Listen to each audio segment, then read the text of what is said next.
Knowing your role and what you're here to do and be authentic to yourself is really at the crux of so much of this, I think. Yeah, I agree. And I think we're all, well, I don't want to say all, but many are still searching, like, what is it that we want to do or be?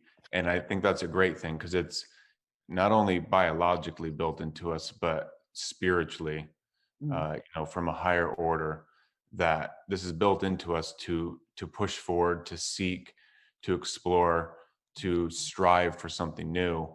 And, we all have that, but the more we can actually tap into that and understand what is it that we truly want, then we become very clear on that. And when we're clear with our intentions and clear with our actions, thoughts, and words, then that's what is created.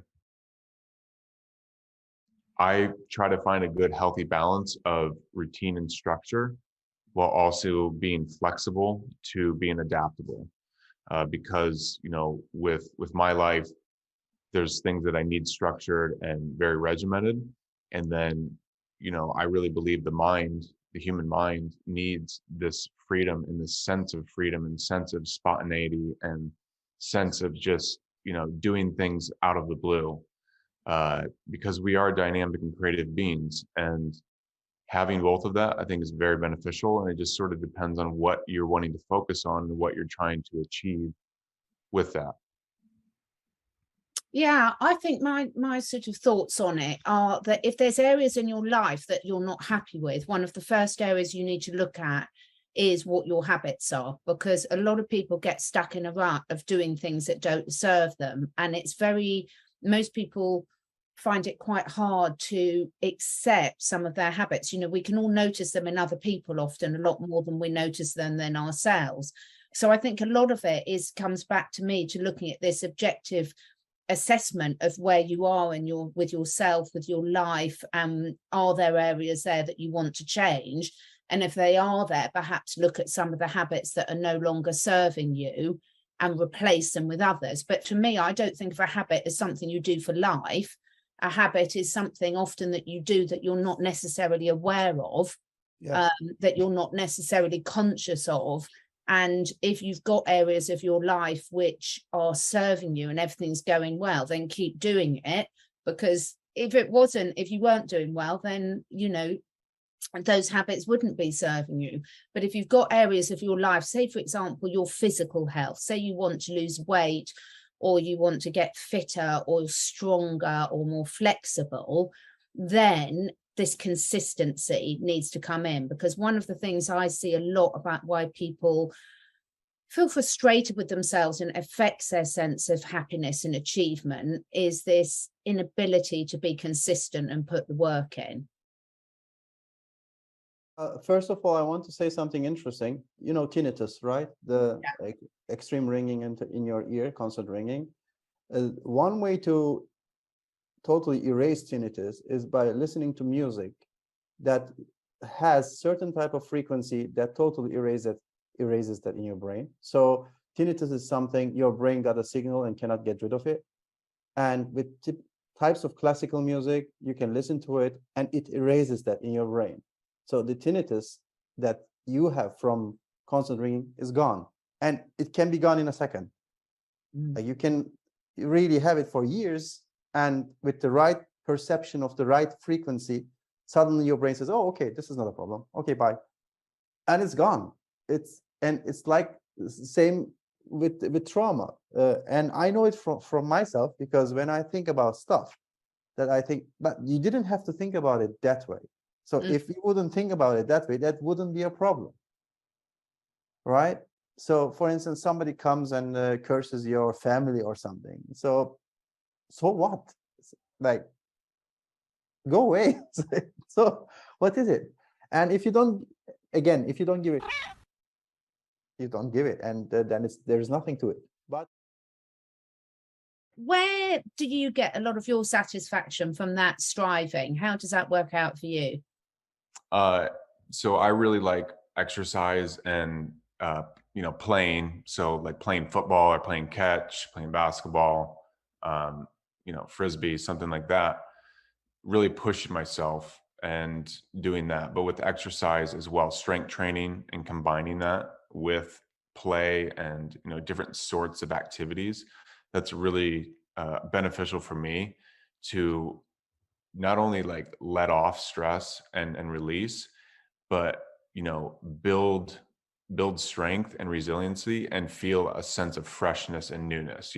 We've all, or those who have went through a really intense workout physically has felt the strain afterwards, but also the euphoria after it and how good that feels. And then depending on how well you sleep, sometimes it does make you sleep better. And then, you can wake up refreshed in the morning. So that's a really good way for me that I do. And then, of course, with, the work that I'm doing, setting goals and reaching those goals and seeing things come into physical manifestation of things that were just once ideas.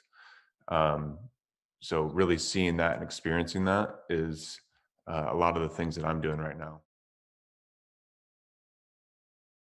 And some just like things that I've built into my life from tips that I know help is when I go to bed, I'm unplugging the router at night and I'm keeping my phone out of my room and not on Wi-Fi so that I'm not literally, radiating my brain and nervous system and body with harmful EMFs.